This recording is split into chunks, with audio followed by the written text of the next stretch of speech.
सोचिए, अगर आपको समुद्र के नीचे 500 मीटर गहराई में रहना पड़े, जहां चारों तरफ घना अंधेरा और खामोशी हो, क्या यह संभव है? पनडुब्बी ने इस असंभव को संभव बनाया। लेकिन क्या आप जानते हैं कि इसका आविष्कार कैसे हुआ और यह कैसे हमारी रक्षा और विज्ञान की सबसे बड़ी ताकत बनी? चलिए इस अद्भुत सफर को शुरू करते हैं। अगर हम इतिहास में पीछे जाएं, तो पनडुब्बी का पहला विचार 16वीं सदी में सामने आया। 1578 में इंग्लैंड के वैज्ञानिक और आविष्कारक विलियम बोर्ने ने एक ऐसा नाव डिजाइन किया जो पानी के अंदर चल सकता था। हालांकि इसे कभी बनाया नहीं गया। इसके बाद 1620 में कॉर्नेलियस ड्रेबल ने पहली वास्तविक पनडुब्बी बनाई। यह लकड़ी और चमड़े से बनी थी और इसे मानव शक्ति द्वारा चलाया जाता था। हालांकि यह पनडुब्बी केवल थोड़ी गहराई तक ही जा सकती थी और छोटे प्रयोगों के लिए उपयोगी थी। लेकिन यह आविष्कार पनडुब्बी की दुनिया का पहला कदम था। 18वीं और 19वीं सदी में पनडुब्बी तकनीक में कई सुधार हुए। 1775 में अमेरिकी आविष्कारक डेविड बुशनेल ने एक पनडुब्बी बनाई जिसका नाम टर्टल रखा गया। यह पहली पनडुब्बी थी जो युद्ध में इस्तेमाल की गई।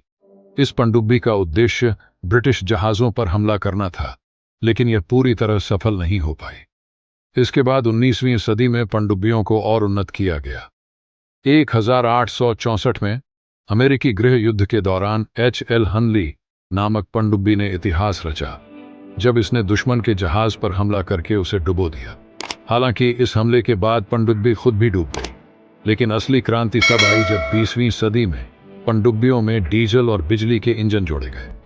जर्मनी ने यू-बोट्स नामक पनडुब्बियों का निर्माण किया, जिन्हें प्रथम विश्व युद्ध और द्वितीय विश्व युद्ध में बड़े पैमाने पर इस्तेमाल किया गया। यह तकनीक इतनी प्रभावी थी कि इससे समुद्री युद्ध का पूरा स्वरूप बदल गया। जैसे जैसे तकनीक विकसित होती गई, पनडुब्बियों में न्यूक्लियर पावर का इस्तेमाल शुरू हुआ।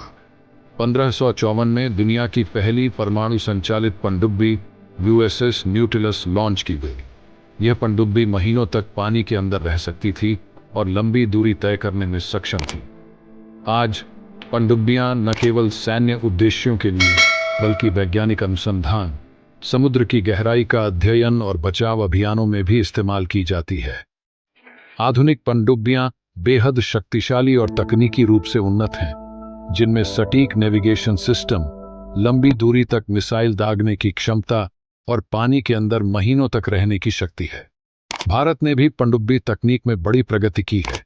भारतीय नौसेना की पहली पनडुब्बी INS कलवरी 1967 में सेवा में आई। यह एक डीजल इलेक्ट्रिक पनडुब्बी थी।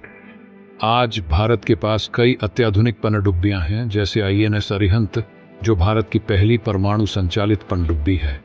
भारत आत्मनिर्भरता की ओर बढ़ते हुए मेक इन इंडिया के तहत स्वदेशी पनडुब्बियां भी बना रहा है। अगर आपको यह वीडियो पसंद आई हो तो फैक्ट स्टोरी 14 को लाइक करें और सब्सक्राइब करें और शेयर करें। अगले वीडियो में फिर मिलते हैं, तब तक के लिए धन्यवाद।